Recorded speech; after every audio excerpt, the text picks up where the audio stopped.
Everybody come see us on tour. We'll be in Columbus, Dayton, Cleveland, Cincinnati, Lexington, Kentucky, Burbank, California, and Honolulu. Go to jimmydore.com for a link for tickets. You know who this is. This is Jay Johnston. He's a hilarious comedian. This is from Anchorman, which is one of my favorite movies. And why do I show you this? Well, because he was recently sentenced to 1 year in prison for being at the January 6th protests.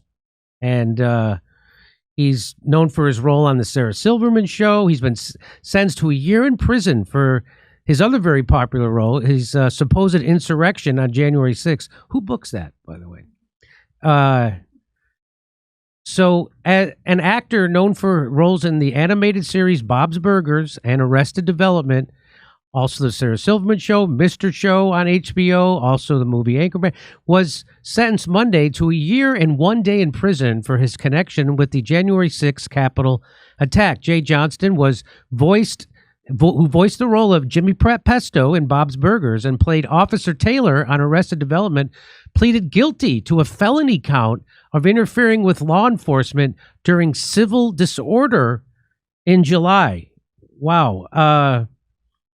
He pleaded guilty without going to trial. I mean, what actor doesn't want their moment in the spotlight during a courtroom drama? I don't understand this. But anyway, here we go. His attorney told a federal judge he's been blacklisted by Hollywood since the riot. It's a humiliation and a horrible oversight, Johnston told U.S. District Judge Carl Nichols of his participation in the riot. Nichols, a Trump appointee, called Johnston's conduct on January 6th problematic, reprehensible, really, and described the actor's statement as less contrite than many other rioters' remarks before being sentenced. Less contrite. How Hillary-esque of him. Being sorry for having done something wrong, but out of your best intentions. It's not the same thing as regretting walking into a setup and having your life destroyed for it, which is what January 6th was, which we've meticulously showed you on this show. Prosecutors said Johnston flew from Los Angeles to Washington the day before the riot, then marched to the Capitol after attending the Stop the Steal rally on January 6th. There, he used a stolen police riot shield to form a shield wall inside a tunnel against law enforcement and participated in a heave-ho push that pinned and crushed a police officer against a door frame, they said. First of all, he took a police shield and pressed one of the officers against the door frame. Was that one of the officers that were handing out Insurrection January 6 t-shirts and swag bags to all the people that sashayed in? And how exactly do you get a protective shield away from a cop and not get your head bashed in or gunned down on the spot? Hey, that's a cool shield. Can I hold it? Anyway, the government argued Monday that despite his guilty plea, Johnston failed to show remorse. Wow. Maybe they don't deserve it. Anyway, prosecutors pointed to an image of the actor dressed as QAnon shaman Jacob Chansley, a rioter sentenced to more than 3 years in prison for Halloween. And so he wore a QAnon shaman costume to a private party in 2022. And here it is. And then some jagoff at that party took a picture and then gave it to the press. An 18-month sentence reflects the gravity of Johnston's conduct, including his spread of disinformation about January 6th and his lack of remorse for participating in the riot. Prosecutors wrote in a memo seeking a prison sentence of 1.5 years for Johnston. Really? Boy, this whole lack of remorse thing is starting to sound more and more like communist China. Anyway, at its core, the government has continued to advance Mr. Johnston's indictment on a guilty by association basis in which it compounds the conduct of others in the proximity of Mr. Johnston with his alleged conduct, rather than maintaining the focus on Mr. Johnston's individualized actions. Who said that? His attorney, Stanley Woodward. Johnston sought leniency from the judge, asserting that he has been unable to sustain his livelihood as an actor since joining the mob on January 6th. His attorney confirmed that the actor was fired from Fox's Bob's Burgers after his presence at the Capitol was confirmed. Woodward said the actor, whose roles also included parts in Anchorman, The Legend of Ron Burgundy, and Mr. Show with Bob and David, has worked as a handyman for the last 2 years to support his family. Nichols sentenced Johnston to 40 hours of community service in addition to his prison term, which must be completed within a year of his release. He must also pay $2,000 in restitution to the architect of the Capitol, and more than 1,500 rioters have been charged in connection with the Capitol attack. Well, let me bring in Jay Johnston, an American comedian and actor. Here he is. Hi, Jay. How are you? Hello. Thank you very much for that introduction. Well, that was something. I appreciate. We've told people at the. You can put Jay over my shoulder. You can put Jay over my shoulder. We've told people at the show. We've showed the video that they didn't want seen about there was a congressman interviewing the head of Christopher Wray, the head of the FBI, and he asked him, "Did you have FBI assets dressed up as MAGA supporters inside the Capitol before the riot started?" And the head of the FBI said, "I can't answer that question." And the congressman responded, "The answer should be no."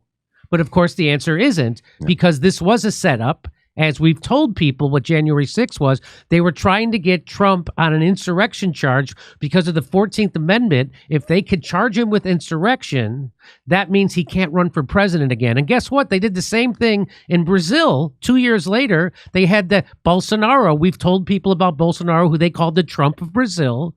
After he lost, they did the exact same thing. That they instigated a riot. And then they passed a law making it illegal for Bolsonaro to ever run for president again. And so let me just throw it over to you and say, take it where you want, but how did you go from not being a really political guy to being a successful Hollywood actor and comedian to January 6th to being involved in a protest?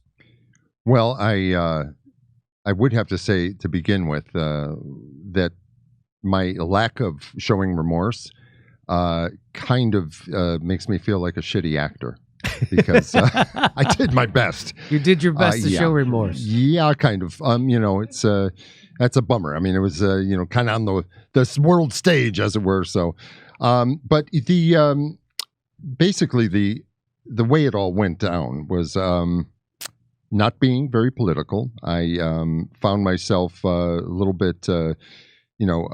When you have a kid, it turns out that you become a little political because you're wondering where the world's going. It's the concern for the future instead of being completely self-obsessed all the time. So that lent itself to that, and I started learning a little bit about things and thinking, boy, this Hillary broad seems like a bit of a bummer. So I figured Trump was an interesting choice to get in there and stir things up a bit. And when I expressed that to a friend of mine, my world started cracking apart and just getting screamed at. Like, oh my God, that's the worst thing I ever heard, and blah, blah, blah. And I thought, my gosh, that's a lot of passion. And I didn't know my friends to be very political at all, but the verge began, showing itself, and it was slowly clear to me over time that people were becoming more and more divided, and it was so violently worded on the other side against Trump, and I couldn't figure out why. So I didn't trust that very much.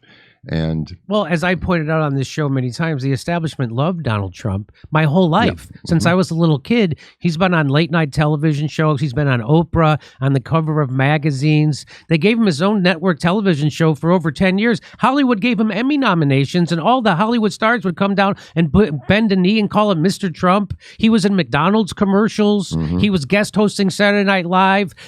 His kids are best friends with Hillary's kids. They all golfed together. They all went to each other's third and fourth weddings together. Amazing. They were best friends with everybody. And all of a sudden, he became Hitler just like that. So you're saying that Trump knows what I feel like? Yes. Losing all his friends. Yeah. So go ahead. Yeah. No, I mean, I didn't actually, he sort of wasn't even on my radar during that boom time for him because, who gravitates towards such a celebrity? Right. There's no, but when he when he did get into office, that was quite amazing. He did feel like he was doing a good job. He did make people feel that way, and it felt like he was fighting the good fight, as it were. And so many people were against him. So many parts of his administration were just met with stone walls and a lot of failure and a lot of pushback and that type of thing. So that was quite frustrating. But when the event at January 6th came around, it seemed to me like, and I'd never been to a protest in my life, so I looked at it as an opportunity to stand up for, I would say, basically conservatism in a sense, or conservative leaning way of life, because everything else seems so left. It seems so ridiculous. The LGBT routine and now, you're not against gay rights or gay marriage? No, or but I do want the rainbow back. I mean, I've Yeah. used it in my clothing and buttons and whatnot. You don't like the black stripe and the... No, well, it's the tan stripe that really makes me. I don't get that. So, but it was the idea of not just inclusion, of course, but celebrate us. And I'm like, well, no, you're fine and everything, but I'm not going to celebrate you all the time. So that's, I have no problem with people who choose, wacky ways of life and whatever. That's fine with me. Different lifestyles. But again, I'm not a very political person as far as I'm not very staunchly opposed to, I don't speak out about it. Let's say that. I have my feelings and, my thoughts and whatever, but that's not really most people's business, and I'm certainly not, as a person who has had some success in the entertainment industry, that doesn't give me license to espouse my beliefs in politics. I mean, it doesn't, who gives a shit, really? So, unfortunately, I'm one of the few that thinks that. So, there's a lot of people that think they're very interesting and have a lot to say about it just because they're on a TV show. So, and those same people who I feel, they lost their minds when Hillary Clinton didn't. First of all, they lost their minds supporting Hillary Clinton. Yeah. And they had already. Yeah, they had already. Yeah. They had no idea that she's a horrible, warmongering, bloodthirsty maniac, enemy of the people. Yeah. And, they did NAFTA. They exploded the prison talking about the Clinton administration. Yeah. They exploded the prison population. At the same time, they gutted welfare. They passed NAFTA, which cut the legs out from underneath workers for over a generation. Then they deregulated Wall Street, which crashed the economy. And they had a private plan to privatize Social. I mean, they're complete neocon right wingers. They're not, but that's not conservative. That's neocons, right? And so they're just establishment tools of Wall Street and the war machine. And people didn't realize that. I had to realize that, and it took me a while to wake up to that's what Barack Obama was. Barack Obama got more money from Wall Street than John McCain did, right? Barack Obama took us from 2 wars to 7. Barack Obama made sure that that we got a right-wing healthcare plan, and I mean from the Heritage Foundation, meaning a giveaway to the he didn't Medicare for all is the left wing. He gave us Obamacare, which was Romney care. So it did. So my whole point is that they governed like neocon tools of Wall Street and the war machine. They didn't actually govern in a way that helped working people or anybody. And so I'll stop interrupting. But if my friends in Hollywood, they don't know anything.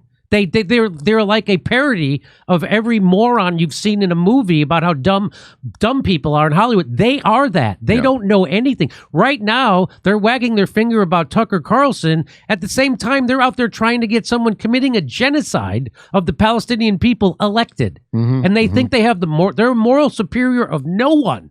You're on board with you are prioritizing abortion rights and migrant status over the slaughter of the most vulnerable people in the world, which are the Palestinians. You are okay with that. That's the most self-centered thing in the world. But go ahead, I'll throw it back to you. Well, I'll tell you, that's one of the reasons I love you, is because you admit, or at least you accept when you were not aware of certain things, and you embrace that. And that, I think that's very important for people to say. I think that... As a Democrat my whole life, Jay, I voted for Barack Obama twice. Yeah. And I woke up when they cheated Bernie Sanders. And I was like, I'm done with both these goddamn parties. But you create a bridge for people who is similar in thought, you know? That's correct. And that it wakes people up, and that's really awesome. So thank you. Didn't do it to me, but whatever. You do school me, though, I tell you. It's wild because in the face of everything that you mentioned, as far as like the Clinton Foundation or the Clintons in general, all they have, I mean, really is proof. So how can you be convinced? So, yeah, it's amazing. But there's, what was that? Brainwashing type of mass formation psychosis, whatever it was. I mean, Jesus Christ, it seems so widespread. Especially during COVID, right? Yeah. Where some of my, again, I always refer to the comedy community. I was always proud to be part of the comedy brotherhood because we didn't follow directions. We always questioned authority. We always poked our finger in the eye of the establishment, and we always poked holes in the status quo. But when it came, we always hated Big Pharma and the corrupt government. But when it came to COVID, they pitched it as if you're a good person, you won't question anything. And if you're a bad person, you'll question things, which is exactly what Mao did. And they said, well, if the bad people would just get the vaccine and go along, we could all have our life back again, which was always a lie. Yeah. But you can't question it. Anyway, I'm talking too much. This is about you. No, it's entertaining. But it was so disheartening for me to go into comedy clubs and see my friends of 30 years wag their finger at audiences and call them morons if they had a question about the vaccine, an experimental medical treatment, which we all know now we were lied to about. But what did they tap into? Why were they able to do that? What was the thing that was preventing? Because they don't think for themselves and they're brainwashed. That's why.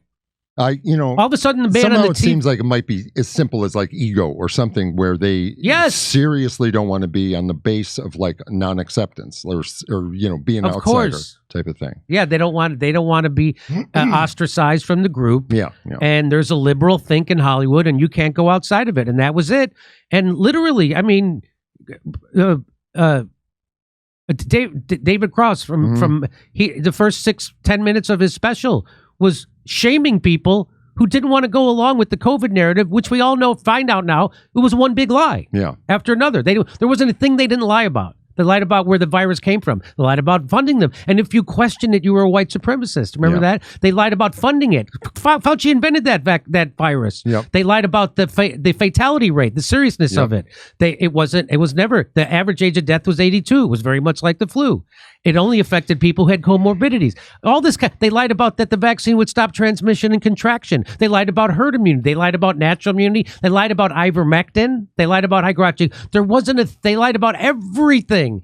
But they were people like that who I loved my whole life as a comedian. It broke my heart to see him do that. It's impossible. And wag his finger and call people morons. Yeah. Because they questioned Big Pharma and the corrupt regulatory agencies. It's mind-blowing. 2 days ago, a good friend of mine I had an argument with about that.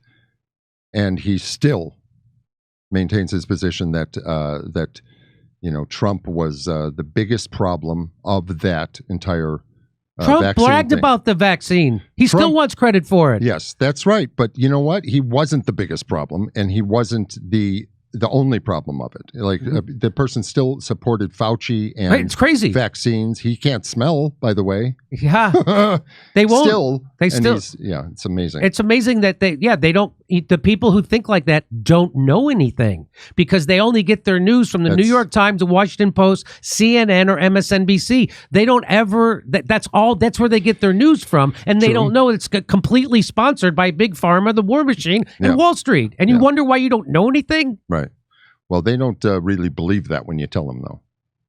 Believe what? That's the only place where they get their information and that they're not free thinking about it. And I'll ask people, it's amazing. I'll ask them, is there anything that you hear on CNN or MSNBC that you don't believe? And you know what they say back? Nothing. They never go, oh, yeah, I know they're lying about that, or they're lying about that. Oh, of course, the Ukraine war is a lie, just like the Syrian war and the Libyan war and Iraq twice and Afghanistan for 20. They never say anything. They don't have anything. They were lied to about everything. Everything. What about that squirrel that water skis? Remember that little part? That was a great little story. You ever read that book, Manufacturing Consent by Chomsky, frickin' 30 years ago? He taught you that the news isn't there to give you the news. Yeah. That's why I have a successful show, because I actually report the news, which is why my Wikipedia page looks like I'm a crazy conspiracy nut, but everything I've ever said has been proven true. Yes. But, yeah, who gives a shit about that? That's right. It's amazing. They go along with every war. They go, you think the people who got lied to about Iraq twice would go, hey, maybe we shouldn't do Libya. Hey, maybe Syria is also a lie. Hey, maybe the Ukraine war isn't what it appears. No, they just go right along with, I love Ukraine, I hate Putin, and Russiagate was completely invented.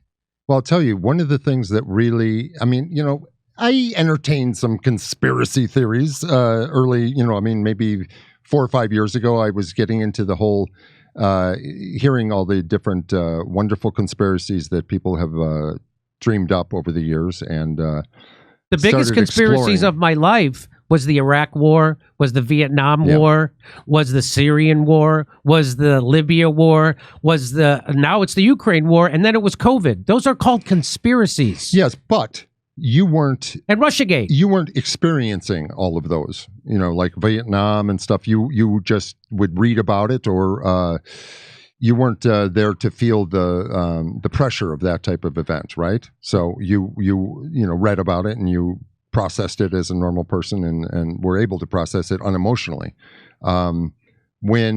When I was looking at some conspiracy things, I thought, that's kind of ridiculous. The Freemasons, this, all that occult sort of, you know, magical stuff. You know, I was sort of a fence sitter about all that stuff, as I still am for the most part. But when I was at January 6th, now that I can admit it, when that was over, like within 10 minutes, started finding out the news reports about that. I started realizing that I was in the middle of something that was being spun so far out of control.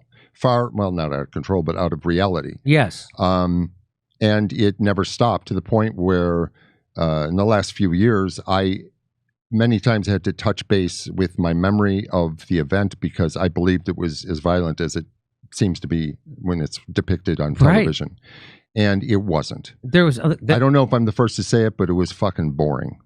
Well, it was that violent. I mean, it was not. I had friends who were there from Chicago, right? Friends that I've known for 30 years who actually were there. And that was their big awakening moment to how the media works. Absolutely. They go, Jimmy, I was at that. I was at January 6th, and then I went back to my hotel room and I watched the news coverage of it, and it was nothing like that, like the event was. And I'm like, I know. No, it was incredible what they did with it. And people just cannot even get their mind around it, because all they saw were the highlights. That's all they saw was what they wanted you to see. Wall-to-wall highlights, you know, and from different angles and this, that, and the other thing. And the footage that nailed me, as it were, made me guilty in the eyes of the court, is completely, I mean, what I'm looking at is you can't tell what the hell is going on. You know, I was stuck in a crowd that was heave-hoing their asses off, right? I was trying to get my balance or get up, and it looks like I'm pushing the person in front of me. I understand that they thought I was pushing and everything, but I didn't do any violence, and they were trying to, you know, put that on me, and they were successful. But, you know, they also...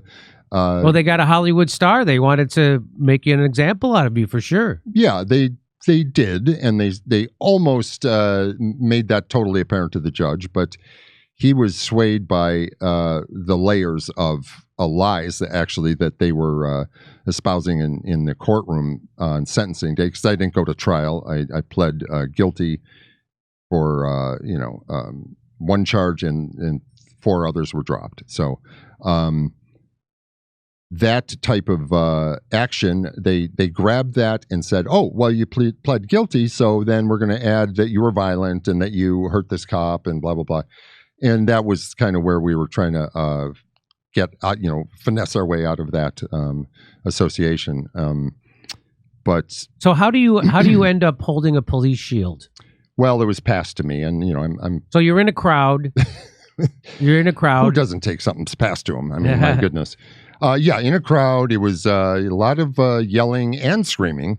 It wasn't quite fighty as much at that point. There was a lot of yelling I was maybe 2 people away from where the rioters that supposedly I was one of started scuffling with the police a little bit. And it was in a very confined area in this tunnel area, which is like a big vestibule. Entrance doors were in front of us. And I was up there for about the most innocuous reason that is really hard to defend yourself against the charges of violence and rioting, that I was curious is why I was there. I was like, oh, what's going on over there? What's going on? And then I found, is that my... I think that's you. Oh, that's me. I have to take this. So I found myself in the middle of what was slowly becoming, totally a melee. And people just pushed in, and then so there were agent provocateurs in the crowd, which we've proven, we've showed that, and what this was orchestrated, and we now know there's undercover video that we've showed on this show. I can't believe I don't have it ready, but Nancy Pelosi's daughter, who was there that day, she was doing a documentary. She just happened to be there. I love that she let that out. And That's she so said, awesome. and there's secret video that got released of her saying there was no insurrection. She said there was no insurrection. She goes, they didn't have a plan. They didn't have guns. They didn't even know what they were doing. Of course they didn't, because it wasn't an insurrection. It was just a bunch of people there protesting.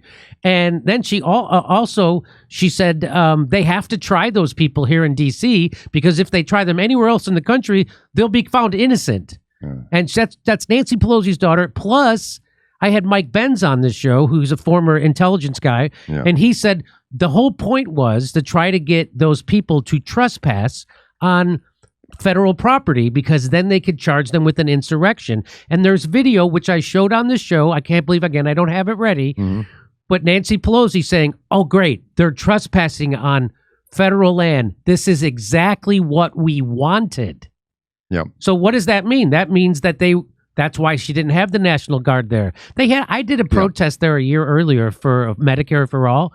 They had more cops there for us. There was only 100 people than they had for thousands and thousands of people that they knew were coming. They had so unbelievably so many people there. It was incredible. Yeah, and they incited the crowd. They had agent provocateurs. Well, Ray Epps, everybody knows Ray Epps now, was a Fed. Yeah, I was standing next to him, and when they shot some tear gas into the area I was in.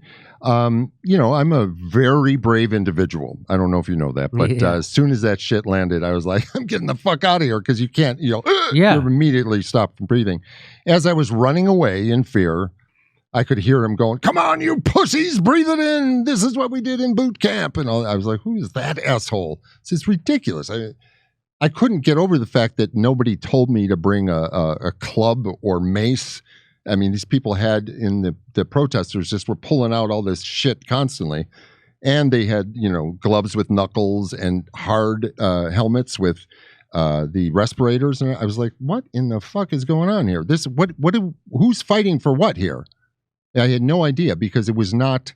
A lot of those people, those are called assets. Yeah. Those are called FBI assets. They're called feds. Yeah. And that's why those people were armed. So what I always tell people is like, really, you think that the crowd on January 6th, they're a bunch of Second Amendment gun nuts.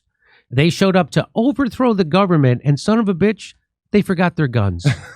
Not one gun. Nobody had a gun. Yep. And there was all lies about that the 3 cops were killed. There was nobody. Yep. The only person that was killed was an unarmed former Navy officer, a woman who got shot by a cop with a history of being reckless with his gun. Yep. Shot. Nobody had a gun, and he just shot him. Yeah.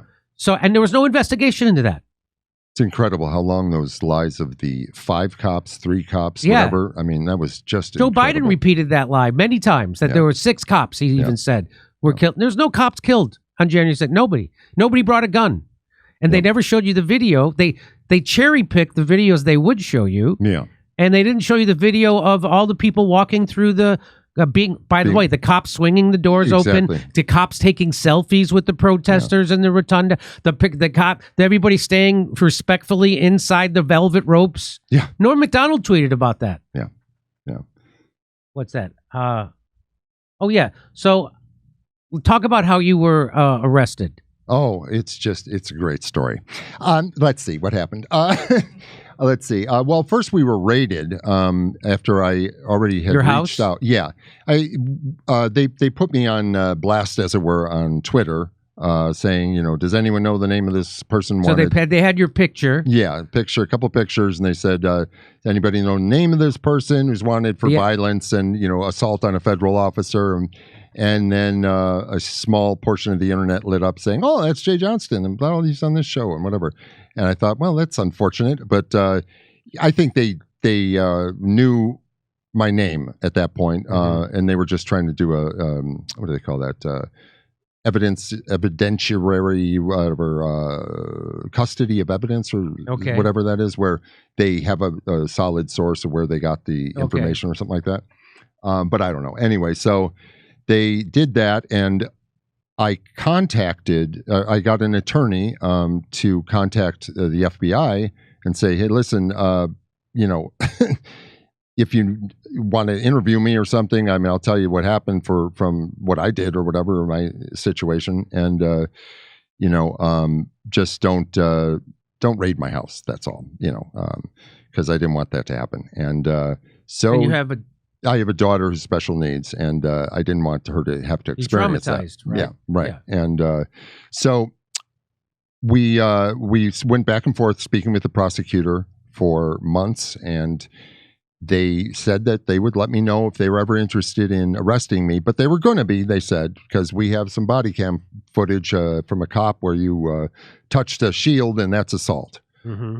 Okay, so that went on for a bit, and then all of a sudden there's they asked me to come in for an interview, and at that point, it was months later. I was kind of on the fence about going in because that's their job, to interview people and have them incriminate themselves, and I didn't like that idea because I would probably say something not so good. So I was kind of on the fence about it. Then there was a holiday weekend, maybe Memorial Day or whatever it was. And that Tuesday morning, the day I was supposed to tell them I'm coming in or I'm not coming in for this interview, they raided the house at about 5:36 in the morning, and put me out on the lawn in my undies, handcuffed on my knees for about 45 minutes as they went through our house about 8 times and yelling, "Clear, clear." And it was a real bummer. Then they let me get up and get dressed, and they said, "Okay, we're not going to arrest you." And I'm like, what do you mean you're not going to arrest me? What the hell are you doing here? There's like 25 agents on the lawn. They had, like machine gun looking guns, assault rifles, whatever. There was like 12 cars out there on our beautiful lawn, and they weren't going to arrest me. And so I said, "Well, what the fuck are you doing here? What is this?" And they, "Well, you were supposed to come in and you wouldn't come in." I said, I didn't even give my answer. But it was, in my mind, that's like a plausible deniability thing. They didn't check because they already were surveilling me and knew that I was on the fence and I might say no. So they said, "Well, we don't want to run that risk, so we're just going to go in and say that there's a clerical error." So didn't get arrested then. And then about almost a year later, was lawyer called me and said, "Sorry, but they're coming for you and you are going to be arrested. They're looking for you." I'm like, they have my address, right? They were here before. And so I turned myself in and then went to jail for a day and was bonded out. And, it was ridiculous. And they said they were going to, that this was the charge. I had 5 charges. And then we were talking about scheduling the trial and getting ready for that. That takes a few months. And during that time, they added 4 co-defendants to my case. People I've never met before. And basically what I was told about doing that, they would find out who did the worst thing and charge us all with that crime. Yeah. So that was not very comforting. And I knew that they had all done something worse than I had because I didn't do anything. And so the trial, or the case, was still listed, curiously, as the United States versus Jay Johnston et al. And I was like, "Oh, what about these 4 guys and their names?" So I felt like that was just, trying to make an example of me and whatever. And they really had to scrape the barrel in order to find something that they could charge you with. Yeah, well, that they could make stick or make sound like a charge, because it was it was really just them saying I was doing bad things that really colored your perspective of what you were watching. Because if you knew I wasn't, or if you if you just looked at it without that information, without them saying negative things, I don't think you would have come to the same conclusion personally. But they said I was doing fancy hand signals, like we need more people up here to fight and all this shit. And I was just trying to get water for these guys that were maced and whatever, which is also a crime. So, but it was amazing how the thing spun out of control. And to my family, even my brother and father, they're both attorneys. I don't think to this day they believe me, and they spoke for me in court when I was sentenced. I think they think I did something wrong, and it's really hard. The propaganda is so overwhelming. Yeah, absolutely. It's so hard. I mean, if you're not used to how the news media works and the FBI works and what this plan, and I'll show. Let me show that. You should show this to your brother and your father. So here's Nancy Pelosi's daughter on an undercover video admitting it's not an insurrection. Here it is. I mean, what did the shaman do? He stood there. What did Paul do? He stood there. The shaman got how many months? Right, 41 compared to 8. Right. So when I saw that, I was like, and I think that the government is going to go for more, that they're going to look to get bigger. Like, people are criticizing some of the people that got home convict. A lot of people have been getting probation and stuff. So I think they're looking to make people. Like, I think if Paul went now, he'd get a longer sentence. What did he do? What did he do? He went. So what she started off by saying, the shaman did nothing. The shaman, the guy that gave 3 years to, the shaman. Nancy Pelosi's daughter, who was there that day, said he did nothing. Okay, there's more to this. Just walking with the Trump flag into the Senate. That's it. He walked with a flag in the Senate. That's it. And they all agree. That's it. That's all he did. And they gave him 3 years.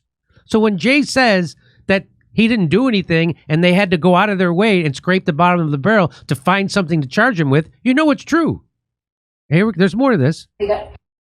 So now here she is after the Democrats lose the House. Listen to what she says.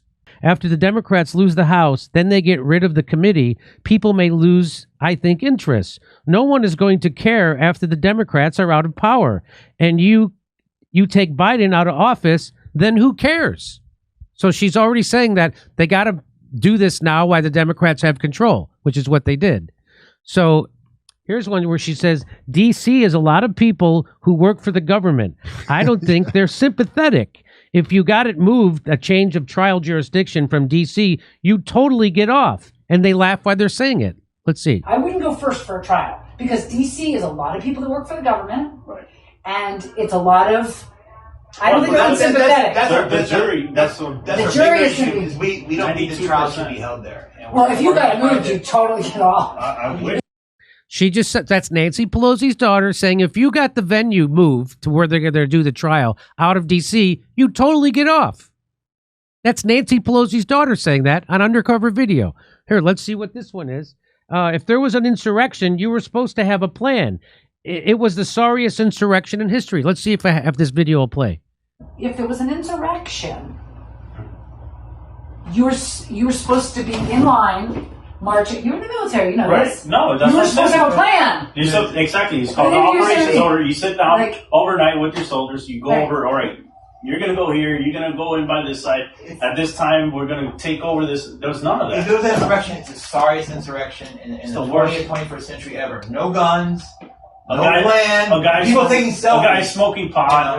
I love the guys. Yeah, I like. So they're all sitting there going, it was the sorriest insurrection I've ever seen. There was no plan. There was no guns. There was a guy smoking pot. And she said, if you're going to have an insurrection, you have people lined up in order to go. You go here, we go there. There was none of that. That's Nancy Pelosi's daughter, Alexandra Pelosi, who was there on January 6th. Well, I have to say, as someone who was there, if anyone ever does plan an insurrection, don't invite me because I suck at it too. So here's one more. let's see. Pelosi talks about her friendship with Gavin McInnes and laughs at the notion that the Proud Boys are white supremacists. So watch this. Okay, so I want you to know that I'm from New York City, and was always a long time ago friends with Gavin McInnes, who's supposedly the guy that started the Proud Boys. Right. Yes. And when you say it was a drinking club, I'm just telling you guys, I don't know what the Proud Boys is, but I know Gavin McInnes. I went on road trips with him to parties. Mm-hmm. It was so comical to me when I first started hearing about like Proud Boys are supremacists. This was like years ago when they started saying in Brooklyn, where he's from. I was like, what? This guy, I mean, he may talk shit, but a lot of it is like he's a provocateur. He says it to like be funny or whatever. Right. But the idea that he's now being elevated to being this, it totally makes me laugh, because I'm like, I know this guy. I've been to many parties with him, and I know he just says some crazy shit. You make him like the spiritual guru. And he's supposed to be like the godfather, and I know that. So when they say Proud Boy, I'm always like, what is a Proud Boy? So that's why it's funny to me. Yeah. I feel like a daughter of Nancy Pelosi because I'm in the same boat. I've known him for years, and Gavin McInnes, and I laughed too when I heard that he founded the Proud Boys, and he told me it was a drinking club. I totally believe him. I mean, what else would he create? And when it turned political and whatever, he kind of divorced himself of it. Like, not kind of, but officially. And it's silly. It's absolutely ridiculous. Yeah, so then I'm sure it got infiltrated. And the FBI wanted to make it into this thing that they could then, now we have homegrown terrorists, and we have to get special rights to fight homegrown terrorists and divide the country. And well, Enrique Tarrio, you know his thing, right? No. He was the supposed leader of the Proud Boys at the time of the January 6th thing. Yeah. He was not even in Washington, D.C., and he got 22 years. 22 years. I mean, I did know about that story, yeah. And Nordine and unfortunately I don't remember the names of the other guys. They all got 10, 20. I mean, these are political horrible. Right. The same thing they did to Julian Assange, they're doing to those people. They're weaponizing it's lawfare. Yeah. It's politicizing the justice system, and it's political prisoners. Yeah. And the idea that they're white supremacists is absolutely ridiculous. And she laughs about it. That's Nancy Pelosi's daughter saying it's a joke. Yes, it is. It is, absolutely. But people see it on TV, so it has to be real. Yep. I sat down with 3 comedians a year ago, right when the Ukraine war started. And I was trying to explain to them how the war actually started. That it was started by NATO, that we got in bed, the CIA got in bed with right-wing Nazis, legit Nazis in Ukraine, overthrew their democratically elected government. I tried to explain how this all started, this was all meant to provoke Putin to do what he did, and it worked. Mm-hmm. And they look at me and they're like, that's Putin talking points. That's propaganda. They're telling me I'm giving them propaganda. And I'm like, where do you get your news from? And they go, one of them said, I read 3 newspapers a day. And I go, let me guess. Washington Post, New York Times, and the Boston Globe. He said, yeah. And I go, and you think you're getting the fucking news from those places? Jeff Bezos, who is in bed with the CIA, he's a military contractor. You think he bought that newspaper because he wanted to get out the truth? The world's richest man wants to get the truth out? What are you, a moron? The New York Times, who lied about every war in my lifetime? Same thing with the Boston Globe. And you think you're getting the news? They do. They think I read the newspaper. The newspaper that lies about everything. With information like that, their cup fills so quickly that you do sound crazy because you are out of their realm of what they know about things. I mean, there is. It's like with COVID. I mean, it was like we were we were raised on the idea that our government is for good and takes care of us. Yeah. And that is a hard thing to get out of your head if you're still in that boat, because it's just, it doesn't, you can't compute any of these things. United States. They're going to do that. Yes, they're going to fucking do that and worse. Now we know for certain. For certain they did Building 7. For certain. Yeah. They blew up Building 7. Oh, but Jimmy, come on. I know. Yeah, I mean, we know that for certain. You're telling me that Building 7 fall into its own footprint? A steel building that's never done before, never happened after. Well, it was about ready to go. I mean, let's be honest. It fell into its own footprint because a plane hit another building. People really, and of course, it's been debunked by any actual the head of the engineering department at the University of Alaska. Mm-hmm. He had to wait till he was retired to do a study because he would have lost his job. Yep. He did a study. Of course, that's not the official story's a lie. Of course it is. Just like they lied about COVID, and they lied about masks, and they lied about everything. They lied about the vaccine. There wasn't a thing they didn't lie about. The same thing with Vietnam. The same thing with Iraq. The same thing with Syria, Libya, Afghanistan. For 20 years, the Afghan papers revealed that you were lied to about Afghanistan for 20 years straight. But they'll believe what they say about Building 7. They'll believe what they say about Ukraine war. They'll believe what they say about COVID. It's just like everybody knows Big Pharma is the biggest liars in the world. The Dallas Buyers Club, the bad guy in that movie is Dr. Fauci. Yeah. Yep. Dr. Fauci's the bad guy in that movie, and people totally brainwashed themselves in that because the guy, Matthew McConaughey, who was the star of that movie, won't say a fucking word. Or the guy who wrote it won't also say, they won't say anything. Anyway, so Capitol, yes, January 6th. It was, it was a riot, let me tell you. It was, So went to good old court, and they proffered quite a few lies, which was odd because you would think that the prosecutors of our United States government would be a little more honest and that they had so much on me.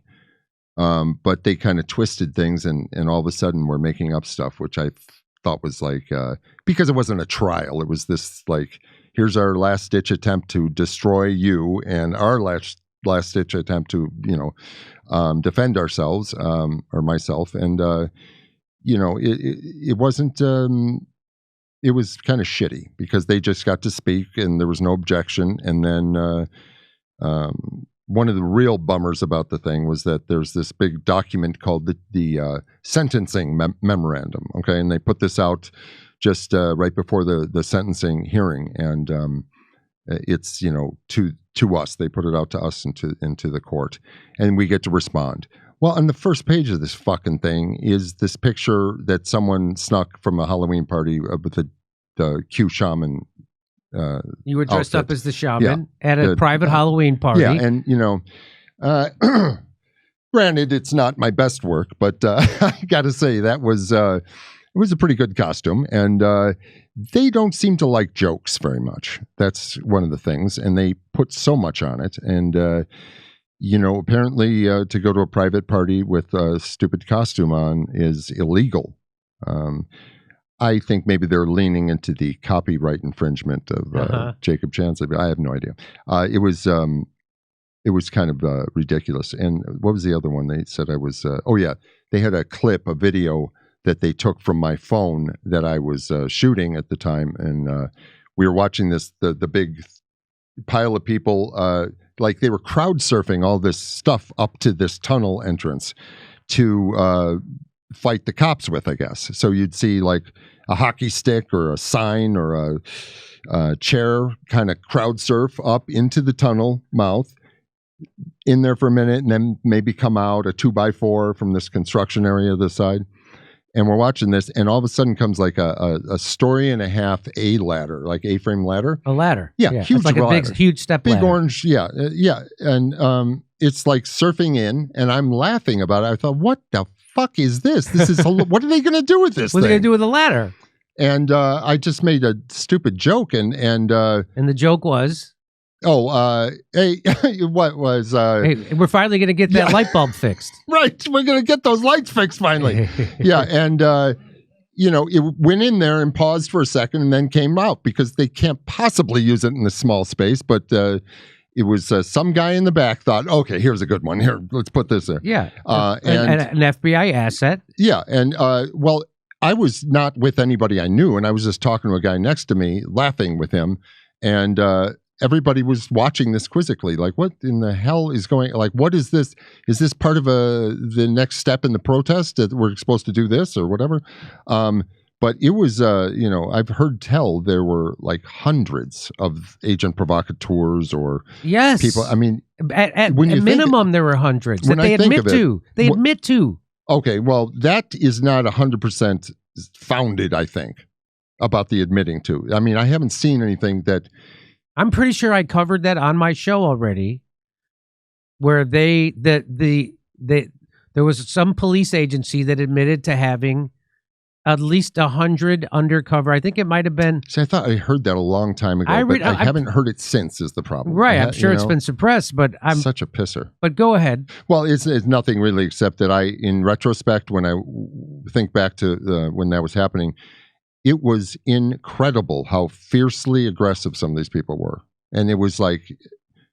It went from, I mean, they said I marched to the Capitol. I didn't fucking march. I walked. Yeah. People were lollygagging towards the place, It was... It's like the kidnapping story of the Michigan Governor Whitmer. Yes. You remember that story? They say, there was 13 people in a van were going to kidnap the governor, and the FBI stopped it. There was 13 people in a van. You know how many people were FBI? 9 of them. 9 of those 13 people were FBI. Mm-hmm. And we now know that was an FBI PSYOP. These are called PSYOPs. Right, PSYOP, yep. So go ahead. As soon as I learn how to spell that, I will say that more. Okay. It actually, in my memory, the event was so full of these provocateurs that it's because of the weird way the violence happened. It was in pockets, and it was very... things. I watched people create a problem from scratch, really. They would get up to the front, then they would start yelling at the cops about, constitutional things, rights and about how they were being suppressed, and they were, I'm one of you, or you're one of me, and all this shit, like, how dare you stand there and not let us pass, and all this shit. And then they would just be just frothing at the mouth, just making themselves so insanely hysterical, and just bring it up to, a couple of times I saw they would yell at the cops and then turn around and yell at the crowd and then get hit from behind, which was a real treat for everyone to watch, because that would just piss the crowd off tremendously. But a lot of it was the pushing of the fences and stuff. But with them all being in gear, it was very, very suspect.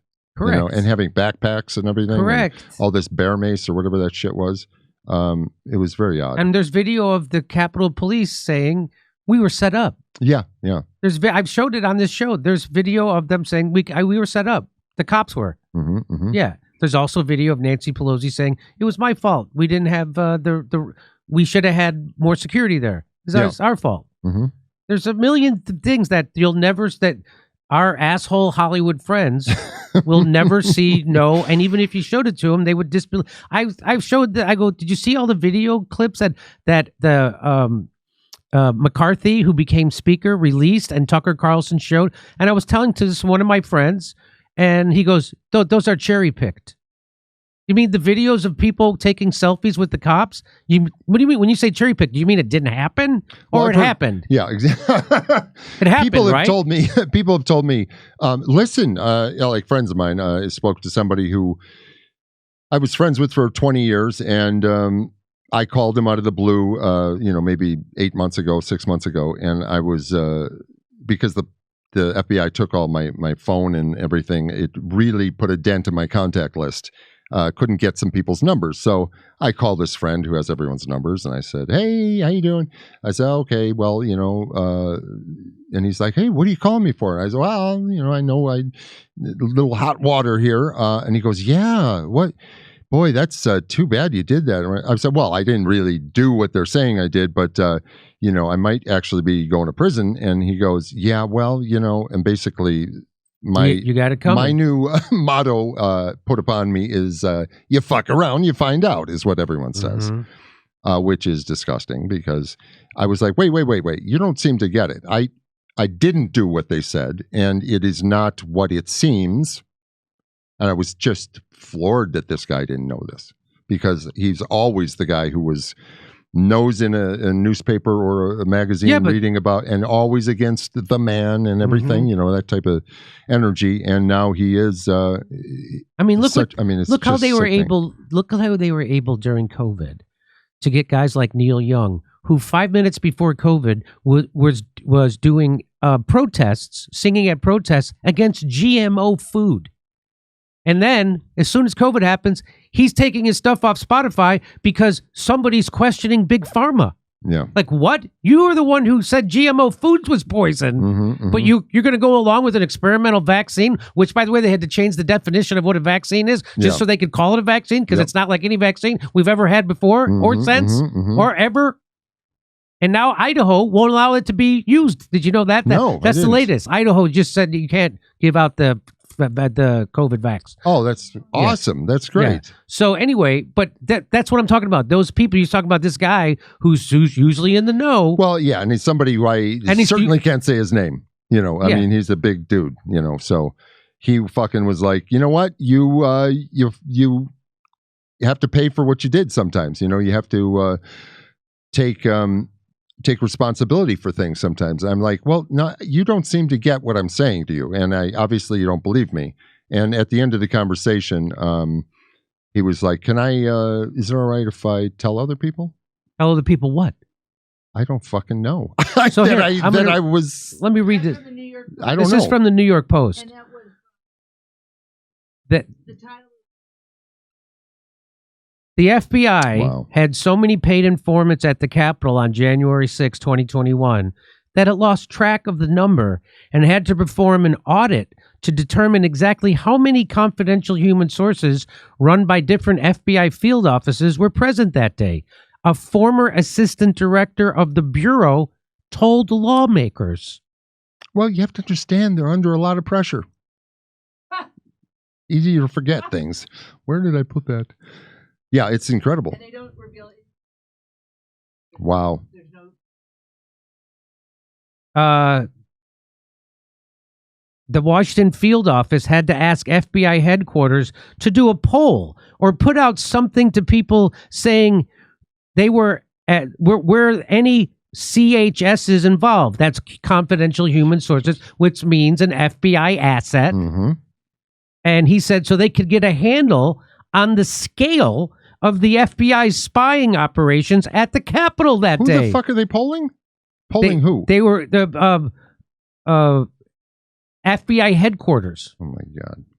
They had to ask all their different field offices. They had to ask them, do a poll. Hey, how many FBI of us were there? How many of us were there? That's incredible. And people don't know any of this. Just like they don't know, you know, when I tell them this, it's just like the Rittenhouse trial, right? You know, I was told. Oh yeah, I was told he was same thing here. You know, I know what you're going to say. I hated the Rittenhouse because I watched the news media and they said he was a white supremacist who didn't live in that community. He traveled across state lines with guns and he shot 3 black people. Yeah. He did live in that community. He was a lifeguard in that community. He didn't take guns across state lines, and he didn't shoot 3 black people. He shot 3 white people. That's right. That's a pretty remedial white supremacist. Yes, it is. It is. He shot 3 white people. By the way, they were all criminals, all those 3 guys, and they were all attacking him when he shot them. All of them. Yep. One of them pulled a gun on him. The other one, we know he was attacking him because he, on tape, was saying, I'm going to kill you all day. I'm going to kill you. He finally attacked him, and we know that because his fingerprints are on the gun barrel. Oh, I didn't know that. And then Rittenhouse, after he shoots the first guy, starts running towards the cops. Yep. He's running towards the cops. 2 other criminals chase him down. He's a block away from the cops. They hit him over the head, knock him down, and the other guy pulls a gun on him to his face. Kyle shoots the guy in the arm. Liquefies his arm. Yeah. Yep. Yeah. So anyway, that people don't know any of that. They were lied to. So that was the news media trying to divide the country. And that's what the news media is there to do. Create a story that isn't real. Just like the January 6th narrative. It's not real. Yeah. Well, I think Biden has helped us a bit. He was, I mean, you think of how many people fought against the simple fact that he was highly infirm and not able to do his job. Look at that. Yeah. They fought tooth and nail. They lied to you. Oh, you're out of your mind. Up until the point of that debate. They were like, he's sharp and focused. Exactly. And F you, as Joe Scarborough said, and F you if you don't believe me. Unbelievable. And none of those people have to pay a price for that. No, including the ones Kamala who Harris. are still in that place, they are, they're the tough cookies, I suppose. But Biden brought a lot of people around because he was so much an example of the lies told about him. I mean, he just proved that he was not, it was all full of shit. Yeah. And people that can deny that still are where they are, Yep. But a lot of people were like, holy shit, do I have a headache? Because it does that, I think, when you see something that is completely opposite of what you really believe, Right. When I was 19, I was in a cult for a short time, and I experienced mass mind therapy and was, under that sort of that state of like a brainwashing type of thing for a short time. And then I was a girlfriend of mine at the time brought this guy to this, like we had dinner one night and she brought this guy with her and he's like, let me tell you a different side of this thing you just experienced. And I was like, yeah, okay. And as he was speaking, I was just like getting hot and I was like starting to sweat. And he's like, my sister went through that and she's a paranoid schizophrenic now because she was in it for years and they tried to pull her out of it and she lost her marbles, I guess. I don't know how that works, but the thing is they took me to another guy in a neighboring, this is in Chicago, took me a guy in Lake Forest who I only knew by a first name, and he started deprogramming me. And then I went and met some other guy the next day at this airport in like near Waukegan or something. And it was like an abandoned airport. There's also one name, and he helped do the same thing. And when I was going through that deprogramming, I got headaches like you wouldn't. I never get headaches. I got a headache. I was red-faced and sweating, and oh my God, it was the weirdest fucking thing. And I was having these weird things, like there was like all these symptoms when you get out of this shit, like cognitive dissonance and like serious memory lapses, and you feel it physically. It was very odd, and it was quite a journey. And then I worked for the Cult Awareness Network for a short time, trying to get other people that were in that group out. And then they were battling Scientology over something they had done or said, or that they were being attacked for. And Scientology won and now owns the Cult Awareness Network. So they run the Cult Awareness Network. Yeah. So how did you get guided into pleading guilty? Well, it was called There Are No Other Options, because the government is going to crush you. Yes. And the courts, I mean, it was a 98 something % rate of convictions. And, all I heard since this thing began was that all the juries were completely biased. All the judges were horrible, completely biased. And there's no way through it. Yes, there are a few people who have won. But I don't know. Did they have deep pockets? Were they lucky? What was the deal? I don't know exactly. When you're facing triple of, double or triple of your of the maximum sentence, when you won't even be sentenced that if you plead, right? It's a difficult thing, right, to choose. I should say it's not a difficult choice. That's why they overcharge, so to make you plead. Absolutely. And, I thought I was doing them a favor by pleading. And then for them to assassinate my character in the sentencing thing, I'm like, enough already. This is fucking ridiculous. I mean, I didn't do this shit to begin with. And I've been nice. I'm not running away or anything. But, a fucking year? Unbelievable. So do you know where you'll have to serve your sentence or when it will start? No, I don't know. Apparently, I don't qualify for certain like camps, like work camp things or whatever, which was supposed to be a good thing. Like it's supposed to be a good place to serve a year of your life. But, the thing is like a minimum security or something. Right. And they say you're supposed to be 100 miles from your house or something, but that doesn't work out either because they put the J6 people in like 2 or 3 different prisons, North Carolina somewhere, blah, blah, blah, wherever. I don't know. But because you're a political prisoner, I think the rules are a bit different. So I'm practicing some waterboarding now, trying to get in shape, and we'll see what happens. But well, it's interesting how and Chris Hedges has written about this and how intentionally overcharged and put people in prison, like the shaman, for 3 years, and it's solitary confinement, stuff like that. Yeah. And there's Nancy Pelosi's daughter saying he didn't do anything. Yeah. And it's interesting to see how they didn't do that to anybody during the Black Lives Matter riots that were for a whole summer. They didn't do. In fact, Kamala Harris was raising bail to get those people out of jail. They burned down police stations. Yeah. And the media was okay with it, and that was, again, the theory was that was to create chaos. Yeah. Chaos always favors the establishment, and that was to make people afraid of Donald Trump being reelected because we're going to have a civil war. Yeah. There was a big part of that. It was and the Black Lives Matter organization has been revealed to be run by a bunch of hucksters. A bunch of people who like mansions. Yeah. There was an odd backdrop, the area of D.C. where the Capitol is and those other buildings around there. When I was there were so many businesses boarded up, and like the town had been torched. And I said, what the hell are all these closed places? Oh, that's from the BLM thing from a couple months ago.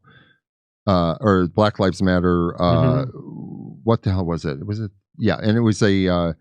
that was when they had I don't know if that was when the church was. Oh, remember that? Down, maybe. Yeah. But it was just mayhem, obviously, and it was the town was being burned, and we were going to the Capitol, standing around, and then all these people were. A friend of mine, Tim Hale, got out of prison this year. 3 years he spent in prison. He did less than I did. He did enter the Capitol, apparently, but not with like a sledgehammer. That's a trespassing charge. That's not a felony, go to jail for 3 years charge. Yeah, but 3 fucking years of his life. I mean, that is just incredible. Here's what's a positive thing about, if you can say that about my sentences.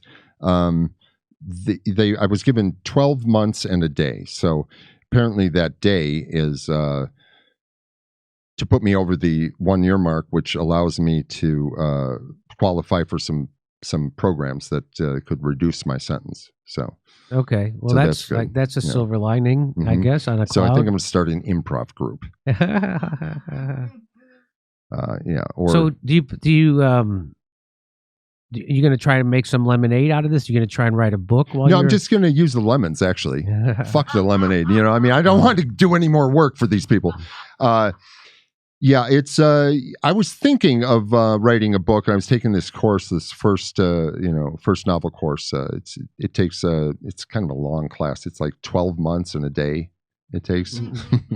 So now, and your show business career is doing what?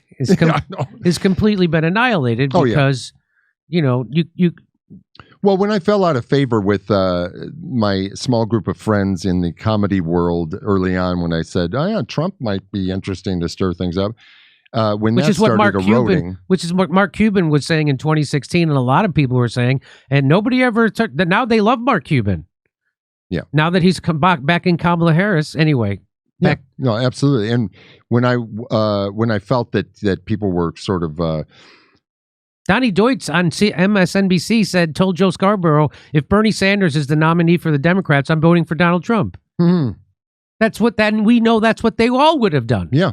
Yeah. But go ahead. Well, when I felt like they were kind of moving away from me or creating some type of rift of party, line or whatever, I felt like I was brown listed for a bit because I thought, well, these cocksuckers aren't going to call me for work because, they're like putting on virtue signaling that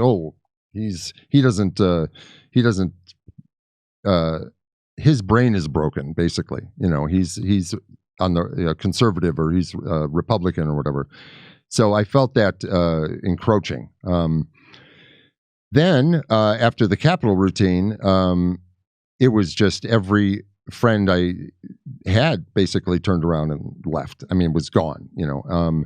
Marilyn Rice Cub was the only person who even remotely supported me in some article that she was interviewed about or for. And I was just amazed that anybody said anything positive about me during that time. That is amazing. Yeah, it was very cool of her. And so I'd heard many stories about how people had spoke out against me. Who, I mean, what the fuck are they talking about? I mean, these people were, friends, and it was the weirdest thing in the world. I have people have it happen to me every day on social media. People saying the most disgusting, slanderous things about me, and none of it's true. Unbelievable. Yeah. And I had people coming forward to the FBI and saying, here's a text message he sent me. And he was there and shit like that. A couple people was kind of funny. They were like, oh, yes, we're friends. You worked with Jay and this and that.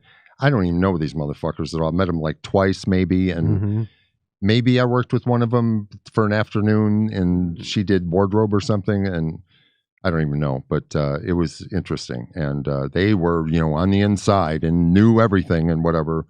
And it's just absolutely nonsensical. But since I've been sentenced, they're coming back. Really? Yeah. Few people have contacted me and they're like, hey, sorry to hear what happened. What's going on? How you doing?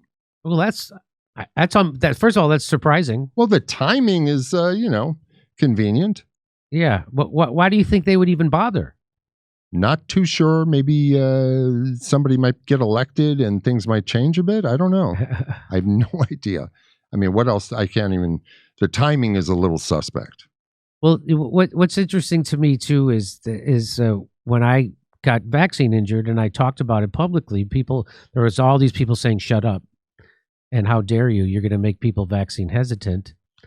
And then when comedy opened back up and I would go do sets in LA, I would come off stage and there'd be a famous comedian whisper to me, yeah, I got vaccinated. Oh, Jesus. Famous comedian saying, oh yeah, well, I don't want to say what it is. And people emailing me saying, yeah, I got myocarditis, but I don't want to say anything. Oh my God. People don't want to say they got myocarditis. People emailing me saying, I don't want to say anything. So there's a lot more out there than you think. Yeah. And that's, I'm starting to realize that. But it just makes dirty something that, I put so much time into in my life that I really cared about. And it's all of a sudden, I mean. Which is your career, you mean? Yeah. And it's like, it's hard enough to support being an actor with your family. Dad, this is really what I want to do. And I don't have anything to fall back on. And then you find well, it's like, I guess was it Betty Davis or someone said, behind all the fake tinsel of Hollywood is real tinsel. So. Well, Chris Christopherson, I just saw a quote from him. He put in a book, actually, about when he spoke up for the plight of the Palestinian people. He said, all of a sudden, my work dried up. And he was like, yeah, that's okay. Either you're for human rights or you're not. And so it happened to anybody. Anybody goes outside the thing, that's it. They're done.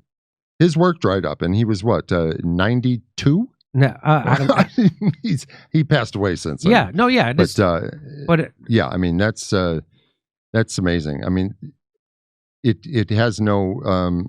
It doesn't matter who you are. I mean, you're going to get. You can't go outside the group. You can't, and that's I always thought liberals were liberal, and they're not. They're a groupthink, cultish, and they're enforcers, right? Well, but I thought it's very authoritarian. I thought we were.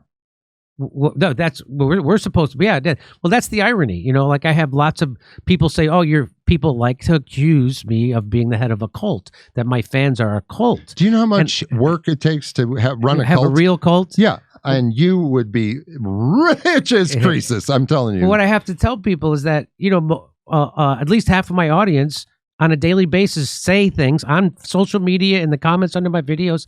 Yeah, I don't agree with Jimmy on most things, but I appreciate he tells the truth, and that's why I watch his show. And that's the opposite of a cult. We'll die for people him. saying I don't agree with them is the opposite of a cult. Opposite, yes. The opposite. I have a wide variety. I'm very proud that I have a wide variety of thought. People, the way people think in my audience. Yes, we don't all agree we all agree on our common enemy, which is the oligarchy, but we all have different ways of getting there. Also, it's not common to be have pride for that. Usually, anybody that disagrees with you is not in your life That's anymore. right. No, they get rid of them. But they appreciate that I don't hate them, and that they go, you're a liberal I could talk to. They say things like that. Yeah, half my audience is liberal. The other half is libertarian or conservative, and they appreciate that I don't judge them. I don't look down on them. I don't lie about them, and I tell the truth about what they consider my side, right? And so I feel like I've been betrayed by the Democratic Party. I was never betrayed by the Republicans because they never asked me for my vote. They never came to get my. I've always had the Democrats lying to me and saying they're on the side of workers. They're against war. Now liberals, they're the exact opposite of what they are. They're pro-war. They were pro-Syrian war. They're pro-Ukraine war. Now they're supporting Kamala Harris, who's literally doing a genocide. So they're pro-war. I wish she would start with herself. They're pro-censorship. They're pro-censorship. They're against free. They think, hate speech is bad. Well, you can, I'm not for censorship, but you shouldn't be able to say certain things. That's right. Yeah. There's a thing called the First Amendment, and if I break the First Amendment, then there are law enforcement agencies from coast to coast that'll take care of that. Anyway, so they're pro-censorship. They're against bodily autonomy. Before COVID, they used to say, bodily autonomy, my body, my choice. That's over.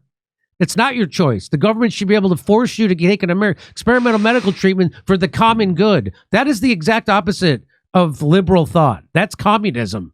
Well, also being... That's authoritarianism. That's fascism. Yeah. So they're against bodily autonomy. That's why they all say they're pro-abortion now. They don't say I'm pro-choice. Yeah, that's right. So they say they're against bodily autonomy. They're against free speech. They're for censorship. They're pro-war, and they're for forced medical experiments on you. They're for lockdown. All that stuff was anti-science, and they defend big pharma, and they defend corruption inside the government, the FDA, the CDC. There's a revolving door from big pharma and those agencies. Everybody knows. It's like they became the exact opposite of who I thought liberals used to be. Yeah, it's interesting, and how that happened so slowly, and then all of a sudden, yes. Yeah, well, I'm against murder. I mean, I take a very serious stand on that. Wow. But don't get much. Well, people are going to clip it. So just before we end the interview, I just want to make sure, because what you said earlier, they're going to equate what you said that with gay people as being wacky. As you said, I'm for any wacky lifestyle. Okay. Yeah, but you're not a homophobe. Would you consider yourself a homophobe? Are you pro gay rights? Are you pro gay marriage? You're for everyone having the equal treatment? Well, yeah, I suppose I am. I mean, I grew up in a gay neighborhood in Chicago, Boys Town, right at the epicenter of sort of right on the sphincter of the area. I love anatomy. Yeah, so I mean, since a kid, I've been exposed to many different lifestyle choices, and I don't find it scary, or it doesn't threaten me, and I'm not trying to squash it out or anything. I'm not homophobic. I don't have an unnatural fear of gay people, if that's what that Right, that's what that means. It does, yeah. So yeah, no, supporting rights is fine, but isn't that human rights? I mean, that's I don't think that needs to be such a delineation. Really, that's again on the thing of celebrate us as opposed to. Well, a trans woman actually told me. She said, Donald Trump. She said, who was the first president who was for gay marriage on his way into the White House? Donald Trump. I was like, I never even thought about that. Yeah. She's like, yeah, because Barack Obama wasn't. Hillary Clinton, they were that's all right. They were all for civil unions. They weren't for gay marriage. So same thing with Joe Biden. Until 2020. Yeah. I mean, after Donald Trump, then then Joe Biden was for gay marriage, but his whole career, just like Barack Obama. Okay. Yeah. Right. But the first president who was for pro-gay marriage on his way into the White House was Donald Trump. Donald Trump's had gay weddings at his house at Mar-a-Lago. Oh, really? Yes. So this idea. Well, because they cleaned up after themselves. Well, listen, Jay, I'm glad you came in and to tell your story. Absolutely. Thank you for having me. A lot of people love your comedy work. I'm one of them, and awesome. I'm sorry what happened to your career. I share I have empathy for you because very similar things with my friends over politics that they don't even understand. There are some of my friends would see what people were saying about me. Like, oh, hey, Jimmy Dore's taking that horse dewormer, that ivermectin. And my friend would call me and go, hey, Jimmy, what's this? I hear you taking that ivermectin. And I would say, yes, you've been lied to by the media. It's a wonder drug. It's on the WHO list. You should say, listen, you should come over to my stable sometime. I'll make you dinner and I'll tell you all about it. And after I explained to him that it won the Nobel Prize for Human Medicine. Yeah. It's been prescribed to billions of times. On people, not horses. Yeah. And the reason why they had to demonize it on the off chance that it could treat COVID, they couldn't get their emergency use authorization. And when I went into a trial to try to treat people with vaccine injuries, that's the first thing I was given. And I was explained to me by doctor after doctor who were working on trying to fix people who were that what the game was. And when I was like, oh, if they lied about that, what else did they lie about? It turned out everything. So I have some friends who call me instead of just slandering me on social media, and they go, oh, I didn't know that. Oh, so it was prescribed by a doctor? It's a human medicine? Yes. So you're not lying? Yeah, you're right. Not lying to me then. That's right. Unbelievable. And when I go up at comedy, this happens at when I would go up at I'll never forget, first time I went up, I played the improvs around the country, and I remember I will come off stage after my set, and from the manager to wait staff to doormen going, holy shit, they want to share their story about how they weren't going to take the vax and how they got shunned and everybody, oh my God, they can't, from everywhere. Every comedy club I go up, there's always lots of people that say, oh my God, yeah, you're the only one. That's right. Wow. And there's other people who run comedy clubs who had their favorite comedians just like me, and they're heartbroken at what establishment shills they became and how they became anti-intellectual and told people don't do your own research, which before COVID, doing your own research just meant you were reading. They were shaming people for trying to get informed about an experimental medical treatment. Therefore, and people who ran comedy clubs called me and were almost in tears. And then when I would play their club, they would tell me things like, oh, I felt like I was in church today watching you. That was great. That was amazing. And we would commiserate about all of our comedians who became fucking pieces of shit and betrayed comedy and their own integrity and their own audiences. And they'll never apologize. It's not, nobody. Well, you shouldn't say that about Jack Black. It's not, not appropriate. Not appropriate. I still, to this day, have reservations about sharing that my daughter was vaccine injured. Well, Robert De Niro went on the Today Show in 2016 when that movie Unvaxxed was scheduled to air at the Tribeca Film Festival. Oh, that's and he was impassioned. There's something there. We have to look at it. There's something there. And then he got the phone call. He pulled the movie from his film festival and he never brought it up again. And that was Robert De Niro. That stellar human being? Yeah. Wow. Yeah. And so my dog Betsy, who is the happiest dog I've ever met in my life. Every morning she literally hops. She literally is like, she gets up and she just starts hopping. She's great. And it's like she's saying, I'm alive.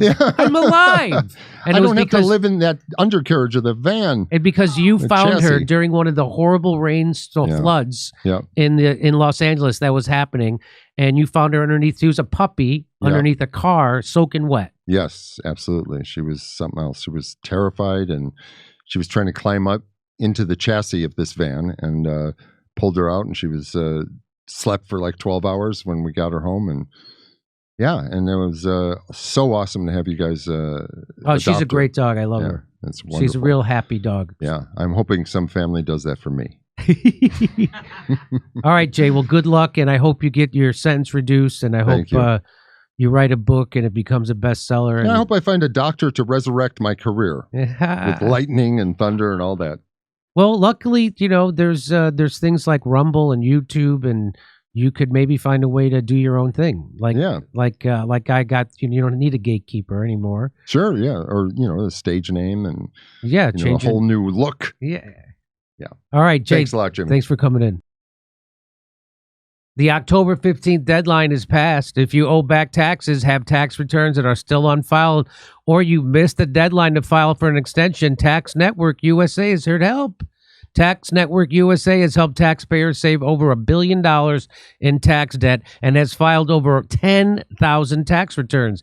They specialize in helping people just like you reduce their tax burdens, and they can help you too. Don't wait any longer. Visit tnusa.com/Jimmy or call 1-800-958-1000 for a free consultation. Their experts will walk you through a few simple questions to see how much you can save. Act now before the IRS takes more aggressive steps. Take control today. Visit tnusa.com/Jimmy or call 1-800-958-1000. Everybody, come see us on tour. We'll be in Columbus, Dayton, Cleveland, Cincinnati, Lexington, Kentucky, Burbank, California, and Honolulu. Go to jimmydore.com for a link for tickets.